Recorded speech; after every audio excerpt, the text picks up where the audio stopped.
Hi, we're back. I got Mike Armentrout out here, editor-in-chief of Cooking by Ear, and he also created spice blend called Dat Spice. It's available in a lot of your local, larger supermarkets on the spice shelf.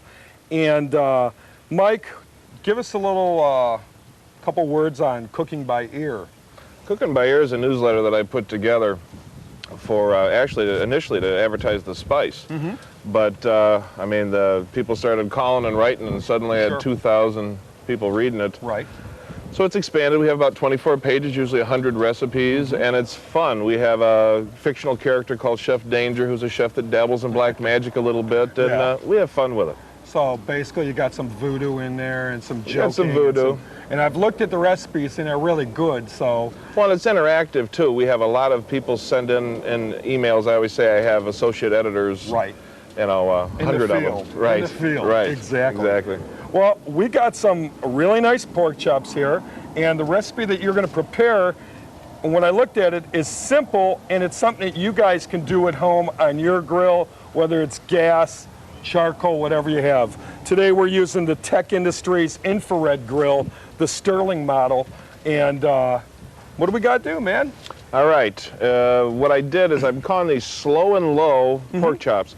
And the whole idea was I wanted to do something easy but with some twist. Sure. I mean, everybody does pork chops. Sure. So it's real basic. What we're going to do is we're going to stuff them with some feta cheese, give it a little Greek feel. I have some feta cheese here. I'm just going to crumble that with my hands into the bowl. All right. I don't know about you guys at home, but I have to have a towel when I'm cooking. And the tools of the trade, of course. Tools of the trade. Yeah. I'm going to throw some fresh herbs. This is cilantro, dill, and basil. Great, good combination. Okay. I'm going to put in just a pinch of garlic. Okay. And then on the recipe, it'll state salt and pepper. I'm going to use a little bit of my dad's spice, but that's funny the way I am. And I'm going to put just a little bit of lemon in this mixture. Okay. I'm going to use these tongs to mix this up. Go right ahead. It's real simple. All I'm doing is mixing this stuff up. And now we're ready to stuff some pork chops. Great, man. Here. What I'm going to do is I'm going to drizzle these pork chops with some lemon juice. You can use brandy, you can use wine, you can use whatever you like. Any type of citrus if they want, orange, lime? I would say lime or lemon. Okay, not orange. Orange with feta cheese. Yeah. I'm going to put a little more seasoning on. Now the reason these are called slow and low is because that's how we're going to cook them. We're going to cook them low temperature, and it takes about an hour and a half. Sure. And they're fork tender by the time you're done. Right, falling right off the bone. Yeah, and I have some thin pork chops here, so what I'm going to do is rather than split them, layer them? Yeah, I'm going to layer them and put two together. Ideally, if you're cooking with foil on the grill, you want to use a little oil inside the pan, inside the foil. That way it won't stick. Okay. All right. So I want to put a pork chop in there. We'll take some of our cheese mixture. Yeah. This is cheese and herbs. It's real simple. Smell that. That smell great? It smells great, man. These are fresh herbs right out of my garden. It better be good. Fantastic. All right. I'm going to place another pork chop over the top. Make a packet. I'm a firm believer cooking should be easy. I mean, you should have fun, it should be easy, and why spend all day cooking? And that's exactly how we think about it here. Larry's going to throw it on the grill for me. And I'm going to do the same thing again here. And take 2 pork chops, some of the feta mixture, another chop on top. There we go. Nice little bundle of joy. Put it right there. Also, what I'm going to do for a garnish, I brought 3 scallions, again, out of my garden. Okay. And we'll just throw them right on the grill. Great. You got those? Okay. Now, what's great about this is the simplicity of it. How long did that take us? 30 seconds? Yeah, about a minute or so. Now, granted, we had a little prep time doing it, but it's easy. It doesn't have to be complicated. I think people have a tendency to get out those big cookbooks, look at these long recipes, and what do they? Well, they look at it. Man. They see this great picture, and they say, you know, I'm not. That's really pretty, but I'll never make it. Right. Because that's just way too much work. Right. And that's why we put together the magazine. I'm looking at opening up a restaurant. It's the same idea. We're just going to do cheeseburgers. Sure. And we're going to do them better than anybody. Well, you're better off specializing in something than being a jack of all trades and a master of none for many. How many diners do you go into? The menu's 80, 90 items. Who knows? I know. Who knows what's safe? Well, I'm taking these scallions and just lightly charring them off. Well, yeah, that's all you want to do. If you cook them too much, they get tough. Now, but this grill, I've never used one of these grills. These are great. Yeah, it's an infrared tech Stirling model. It's gas powered. In future shows, we're going to do some with charcoal, but we want to get both aspects on the fuel end of it. But I don't know if we can get a shot. This thing has a shelf on it, and it's and it comes out too. So yeah, I mean, if you want to, it's perfect for this dish because if you want to cook something slow, you can throw it right up on the shelf, and you're not on the direct heat. It's perfect for like breads and things. I mean, those onions look great.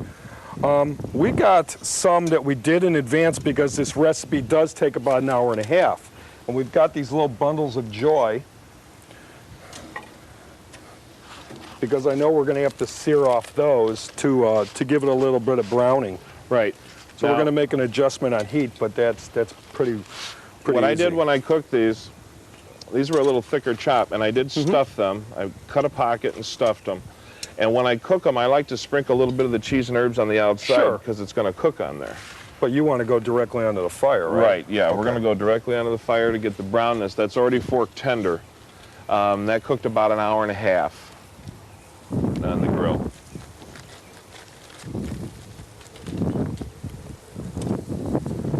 Give me the other one too, and I'll throw that on there. Great.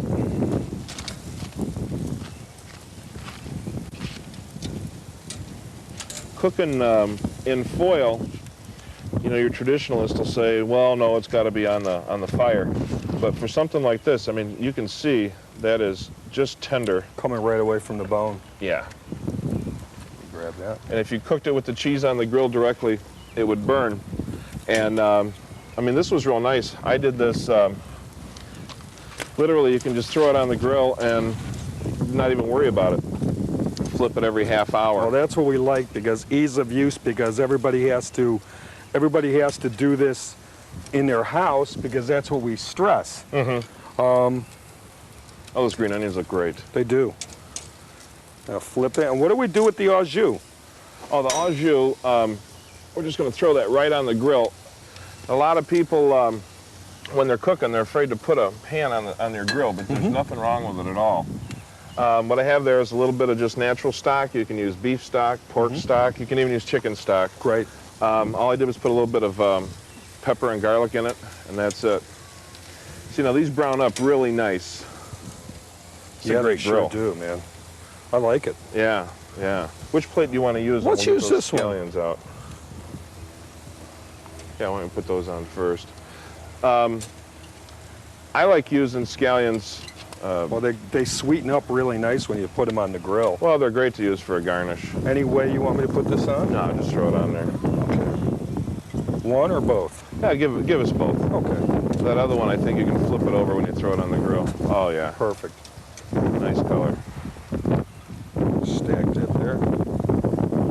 Now, what you can do when you serve it, if you see how flexible the green onions get, you can kind of flare them out, get a nice appearance. You can put a little more lemon juice over the top. And we've got some. And you can even, yeah, we have the au jus, and we can even garnish it with a little bit of the feta cheese over the top. Great. Just a little bit of au jus. Yeah, just a little bit right over the meat. And there's your natural juice. Great, man. Is that gorgeous? There you have it. Mike Armentrout's pork chops, slow and low. Slow and low. We're going to give you the recipe, and we're going to take a break after that, so hang in there. We'll be right back.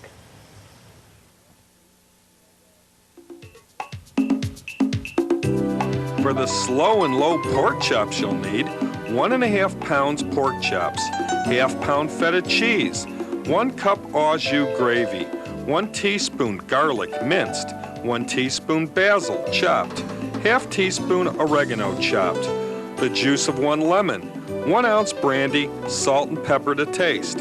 Combine the feta, garlic, and the herbs in a medium-sized bowl and set aside. Prepare the grill for the direct heat method. Marinate the chops in the brandy, lemon juice, salt, and pepper. Split the pork chops lengthwise on the flat side, forming a pocket. Stuff the cheese mixture into the pocket, wrap chops in aluminum foil and cook over low heat on the grill, turning frequently. When the chops are fork tender, remove from foil and place on the grill to desired color. Serve on a platter topped with natural stock and a couple of grilled scallions.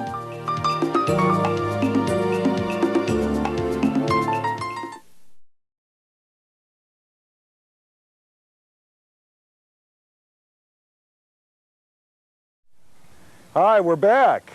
Well, we're going to cook up some London broil, which just happens to be my most favorite cut of beef. Well, we're going to have a little fun with it too.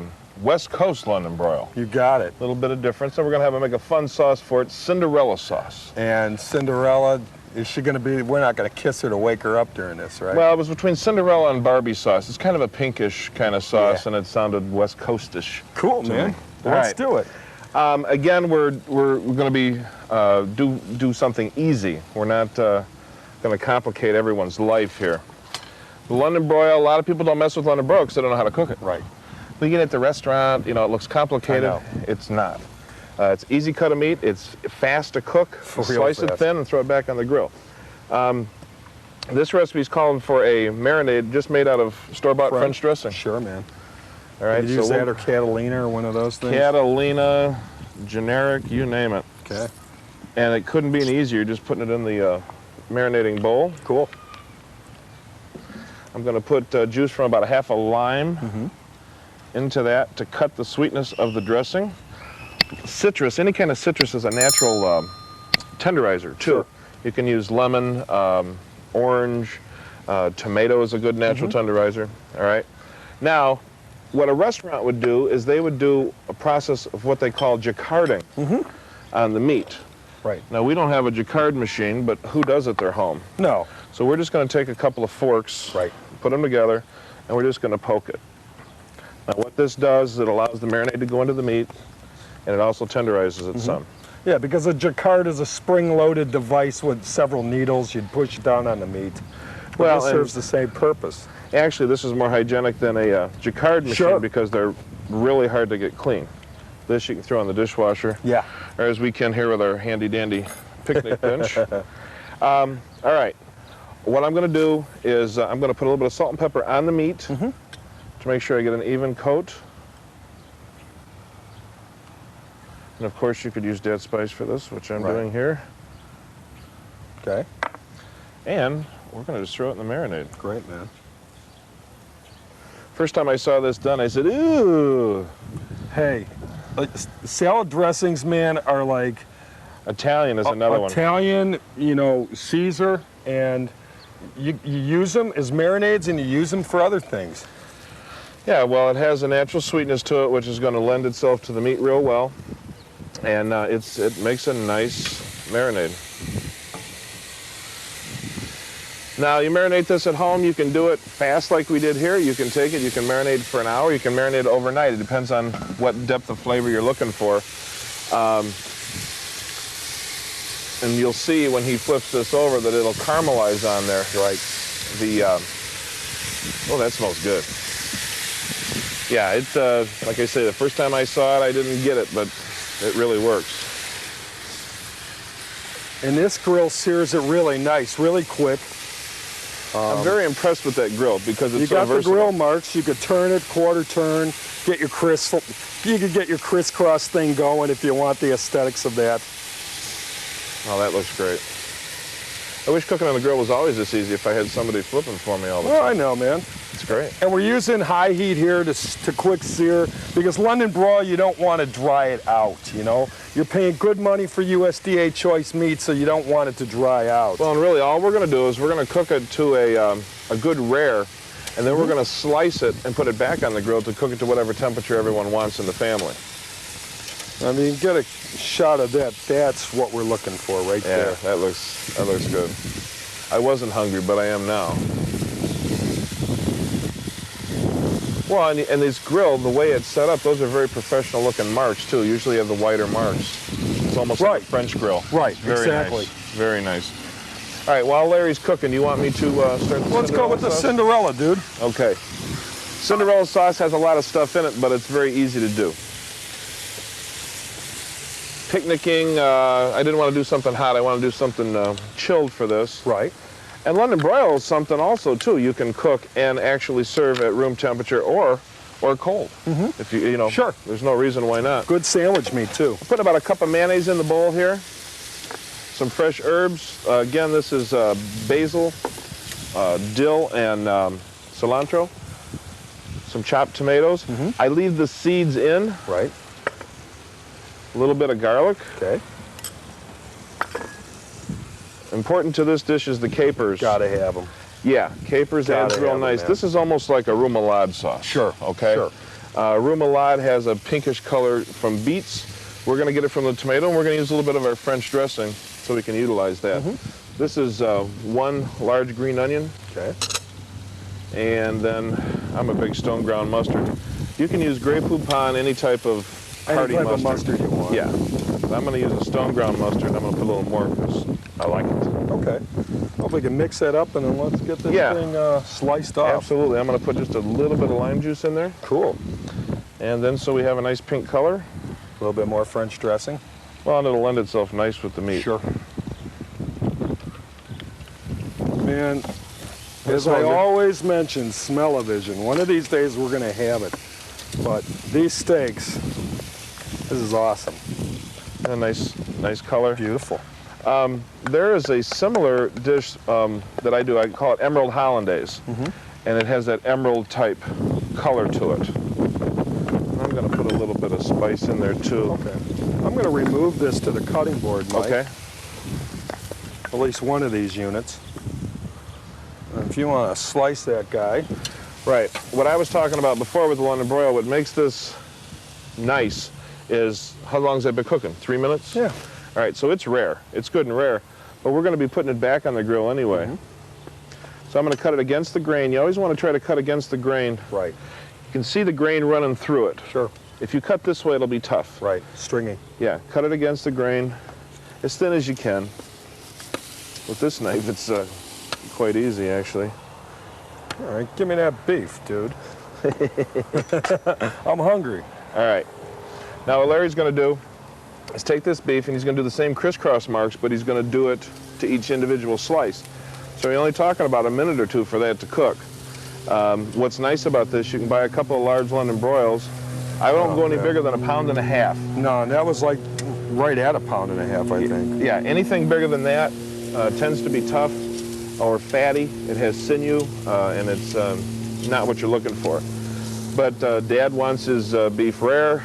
Mom wants her beef medium rare. The kids always want it well done with ketchup on it. Exactly. So with this, it's not a problem because you just slice it and cook it.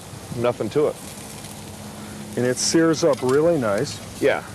And again, that's taken you about a minute and a half. Yeah. Give me that pretty little plate here, man. I like that plate.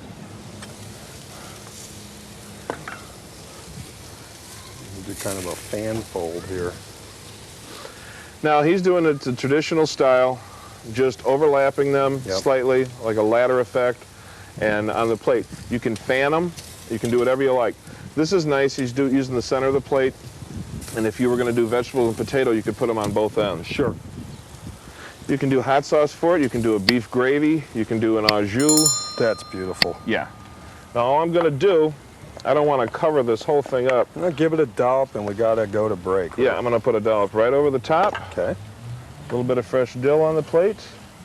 And since we have parsley, we'll do that. And voila. Voila. There you have it.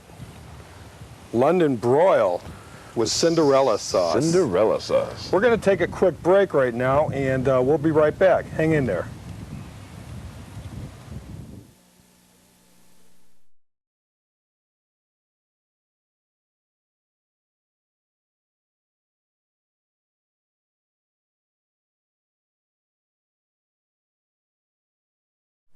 West Coast London broil with Cinderella sauce.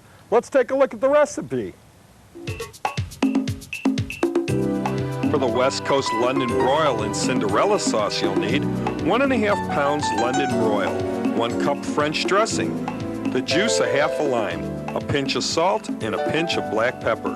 For the Cinderella sauce, you'll need 1 cup mayonnaise, a tablespoon of chopped capers, 1 stalk of scallion chopped, half a chopped tomato, 1 teaspoon stone ground mustard, half teaspoon garlic minced, 1 tablespoon Italian seasoning, salt and pepper to taste, and the sprig of dill for garnish.